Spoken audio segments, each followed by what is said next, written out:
Thank you for joining us today on Earthfile. Welcome to the program. I'm Ayola Kasim. Someone once asked, what will be left of you in 400 years' time? And the answer was simply, your plastic rubbish. People searching for an argument in favor of plastics recycling need look no further than at our seas and oceans.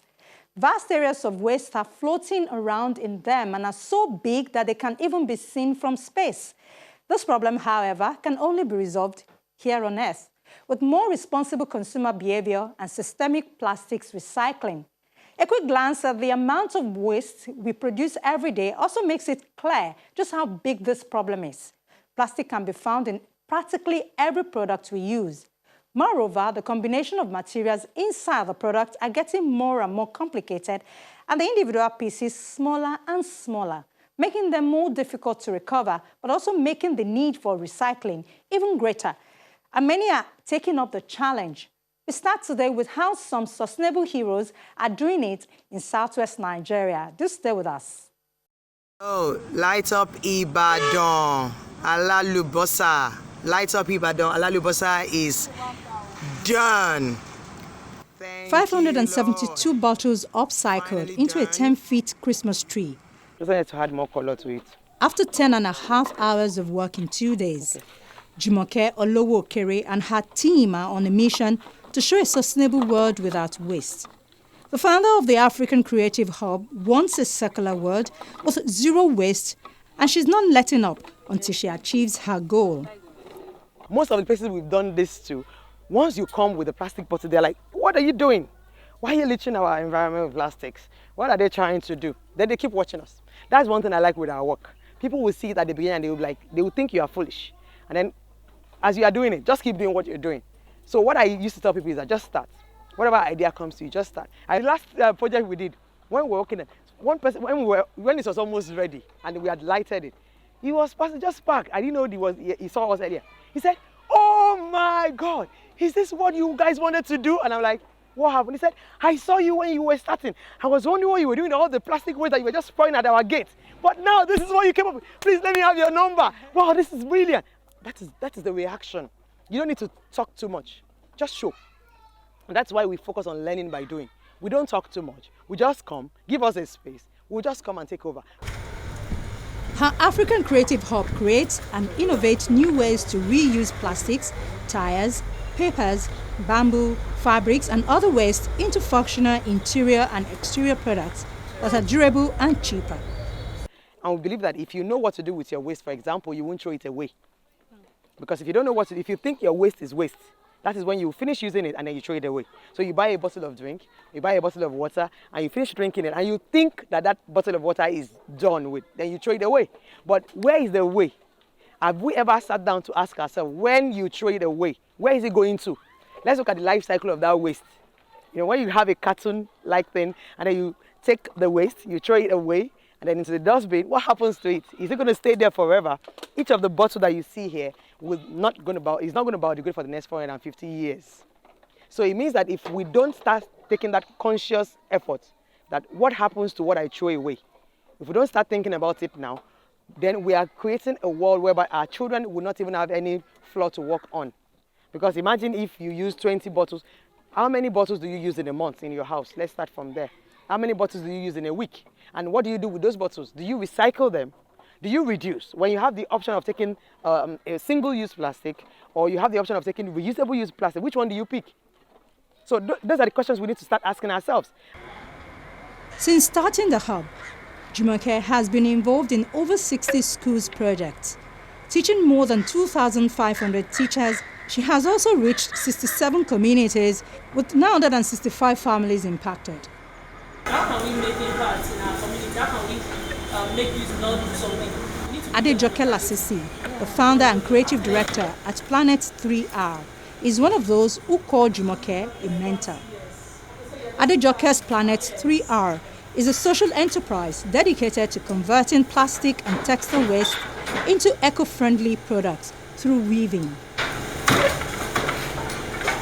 It is an offshoot of Joke Links, a weaving business and weaving school, which she set up some years ago, and it specializes in the training and production of loom woven fabrics called ashoke in Yoruba.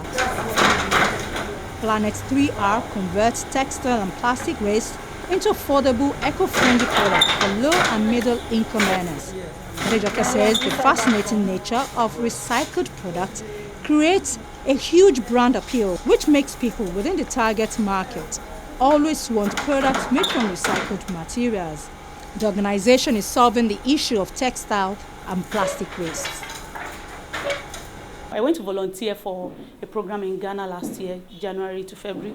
So during that voluntary this thing, a couple of people, Auntie Jumoke, they did some work, sustainability in bottle.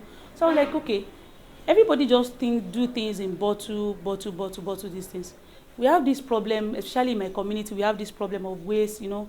People just use all these nylons, all these jeans that they don't even know where to put them. You are making use of plastics. So many people just make use of tires. How can we bridge that gap? Like this pure water sachets, like they are within some seconds, people just drink and just throw down. It's very easy to be discarded. Like people just discard it at any place. So I was like, how can we do it? So when I came back, I started thinking about how we can use our weaving skills to now use it to weave. But initially, when we were doing it, there were a lot of challenges. It didn't come out well. Like it was just like rubbish. That even the person that believes in me most, like my mom was telling me like, okay, don't waste your time. You're just wasting your time with this thing. Give me only work. Go da. She was like, okay, this thing is not good. Don't even bother yourself. But there's one thing about me is that when I'm doing something and I'm not getting it yet, even when people tell me that it can't work, I don't argue with them. I see that it's just what they can see at that moment. The only thing to prove them right, or to prove them wrong rather, is by showing them results.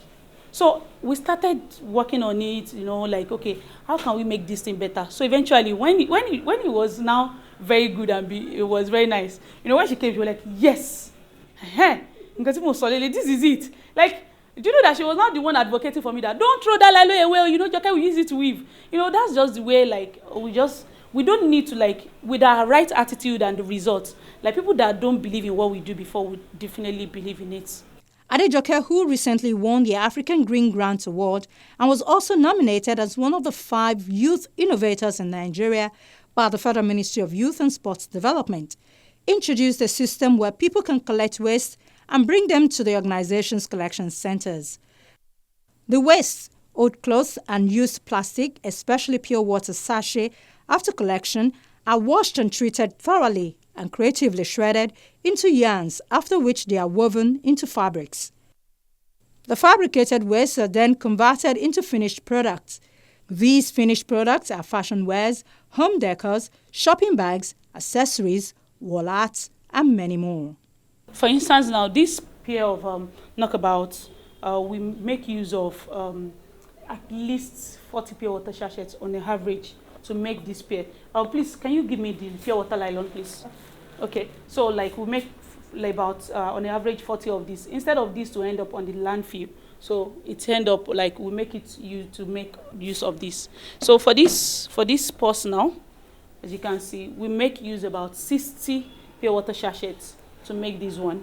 So different ones like that. This one too, we make about 50 pure water sachets to make use of this purse. So those are the kind of nylons that we are taking off the streets. Instead of them, those amounts of those pure water sachets or other nylons to end up on the landfill, we could use it to create different products. As you can see, this one we use about 150.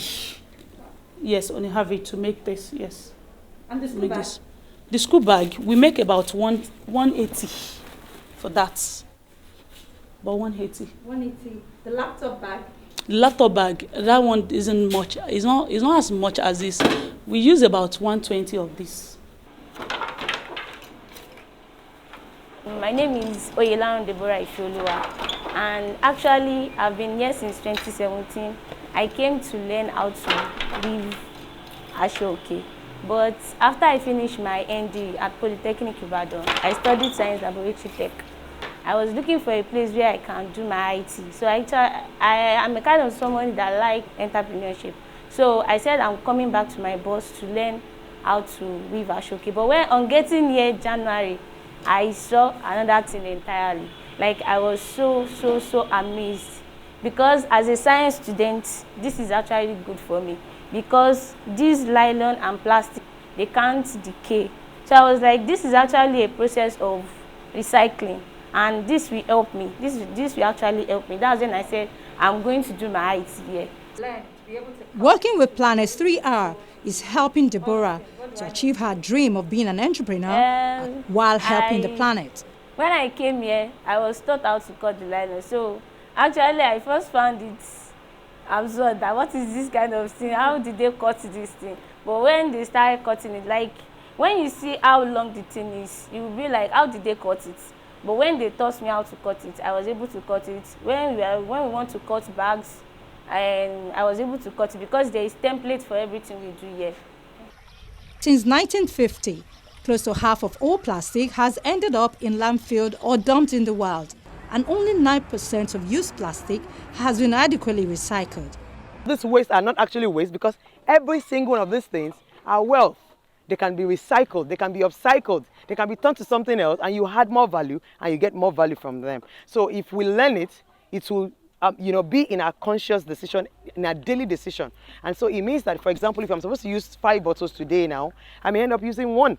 So I have actually contributed to that action, that year of action, today.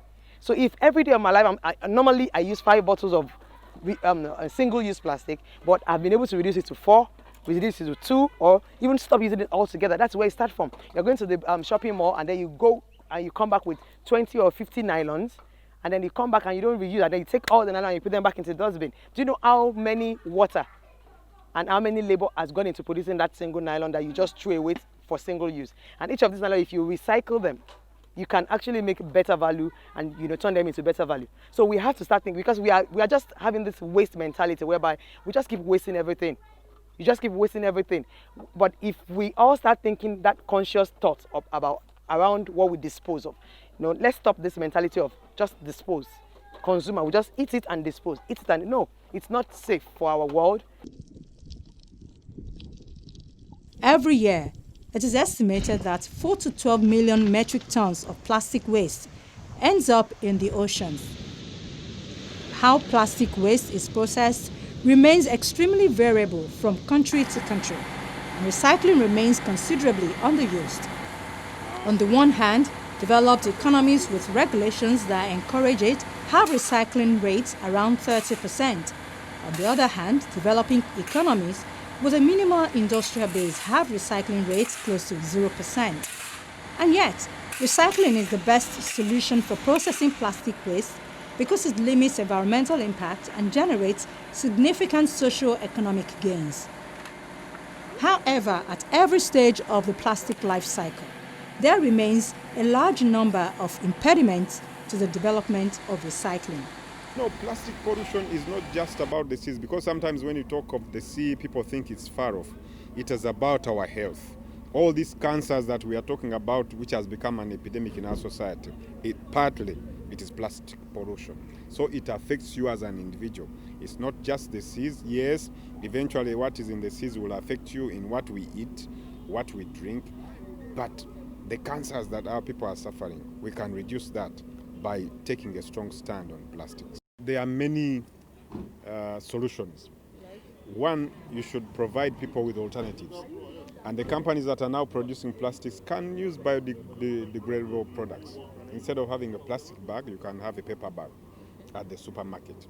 That is at that side. But you also, so you can't just introduce a law without introducing other options for people to use, because people need things to use. So everything goes hand in hand, but you need strong legislation, you need strong policing, but you need also to provide options. That is how countries that have managed to do something about plastic pollution, that's how they have done it. Plastic bag bans, if properly planned and enforced, can effectively counter one of the causes of plastic overuse. Nevertheless, to tackle the roots of the problem, governments need to improve waste management practices and introduce financial incentives to change the habits of consumers, retailers and manufacturers, enacting strong policies that push for a more circular model of design and production of plastics. They must finance more research and development of alternative materials, raise awareness among consumers, fund innovation, ensure plastic products are properly labeled, and carefully weigh possible solutions to the current crisis. What's for dinner? Lego sushi, plastic pasta, or a well-done piece of PVC pipe? These examples may sound extreme, but can easily represent over time the cumulative amount of microscopic pieces of plastic we consume every day. People could be ingesting the equivalent of a credit card of plastic a week. A 2019 study by WWF International concluded, mainly in plastic-infused drinking water, but also via food like shellfish, which tends to be eaten whole, so the plastic in their digestive systems is also consumed. It's all pieces of microplastic. It's washed offshore here. The ocean works like a blender, and it's blending the plastic down to these smaller pieces. It has been found out that in a month, we ingest the weight of a 4x2 Lego brick in plastic. At this rate of consumption in a decade, we could be eating 2.5 kilograms in plastic, the equivalent of over 2 sizable pieces of plastic pipe. And over a lifetime, we could consume about 20 kilograms of microplastics. Plastic production has surged in the last 50 years with the widespread use of inexpensive disposable products.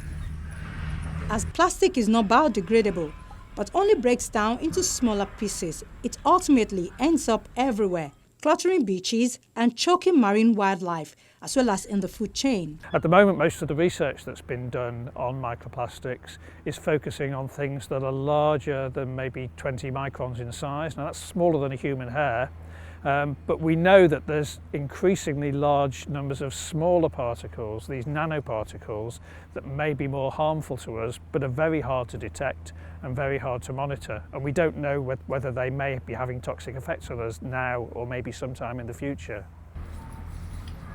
Standing on the shoreline of a wildlife-protected salt marsh in southern England, Malcolm Hudson, a professor of environmental science at the University of Southampton, shows small bead-like plastic pellets that permeate the marsh.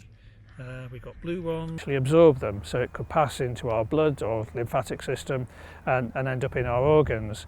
And we are still learning about how many plastics there are at these very small size. Those plastic particles, if you like, are little time bombs waiting to break down small enough to be absorbed by wildlife or by people and then potentially have harmful consequences. But we don't know if that's happening yet. What we can say, I think, with some certainty is if we carry on at the moment as we're going, producing more and more plastic, not managing the waste very well, eventually we'll reach levels where there are thresholds exceeded and there are harmful effects on the environment and potentially even on ourselves. Malcolm says that most research has been done on these microplastics, but there are increasing amounts of even smaller particles called nanoplastics in the environment that are far more difficult to detect, which we are likely ingesting as well. While we do swallow plastics in our food, we are mostly passing that through and it may not be harming us. However, there are the smaller plastics. So when we talk about microplastics, we're talking about things smaller than 5 millimeters in size. But plastic breaks down into the environment into smaller and smaller pieces. So we can go from millimeters down to nanometers.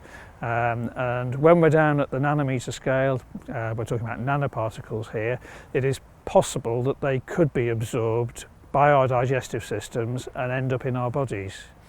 Governments around the world are increasingly awake to the scale of plastic pollution. More than 60 countries have introduced bans and levies to curb single-use plastic waste. Plastic bags and, to a certain extent, foamed plastic products like styrofoam have been the main focus of some government actions so far. This is understandable. These plastic products are often the most visible forms of plastic pollution. It is estimated that 1 to 5 trillion plastic bags are consumed worldwide each year. 5 trillion is almost 10 million plastic bags per minute. If tied together, all these plastic bags could be wrapped around the world 7 times every hour. We need to do a lot of public sensitization, public enlightenment, then the government must come out strongly, like we have in Kenya now and some other advanced countries such as France and Germany, that we should put a total ban to use of plastics, especially plastic bags. When you go shopping, you can always reuse your jute bags. We have what we call jute bags. You know, in other advanced countries like Paris, when you request for plastic bags at supermarkets, you are charged. So if supermarkets begin to charge every Nigerian extra fee for making use of plastics, I think then people will run away from using plastics. We should come up with a strong legislation on it and put a total ban on the use of plastics. It is believed that it is too early to draw robust conclusions on the environmental impact that bans and levies have had. In 50% of cases, information about their impact is lacking, particularly because some countries have adopted them only recently and partly because monitoring is inadequate. In countries that do not have data, about 30% have registered drastic drops in the consumption of plastic bags within the first year. The remaining 20% of countries have reported little to no change. Of the countries that have reported little to no impact, the main problems appear to be a lack of enforcement and a lack of affordable alternatives. It is not just the need to pass laws. Laws, if they're not being obeyed, are of no use at all.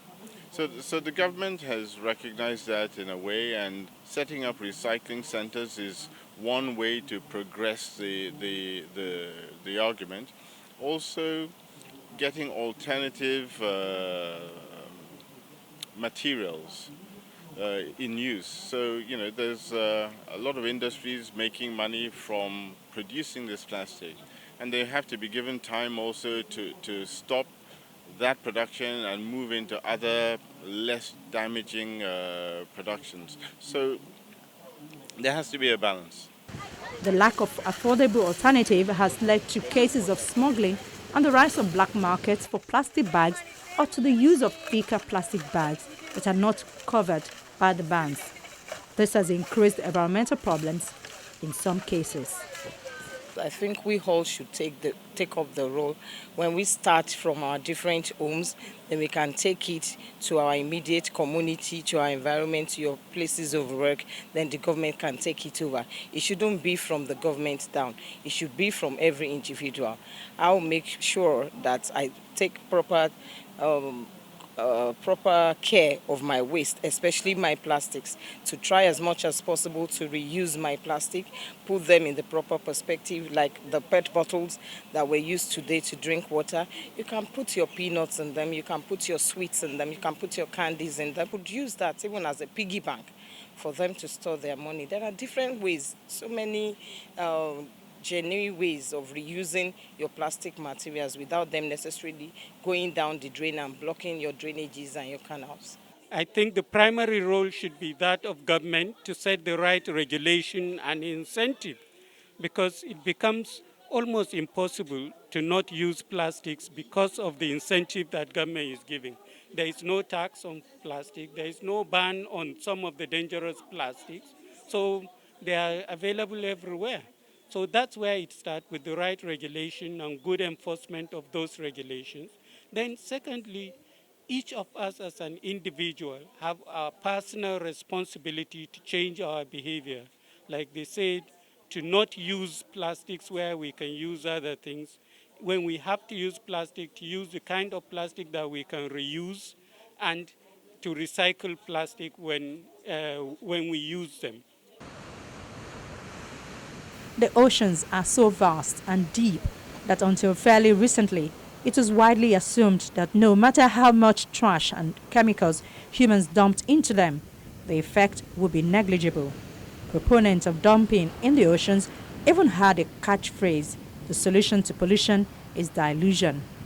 There is evidence that the oceans have suffered at the hands of mankind for millennia, but recent studies show that degradation, particularly of shoreline areas, has accelerated dramatically in the past 3 centuries as industrial discharge and runoff from farms and coastal cities has increased.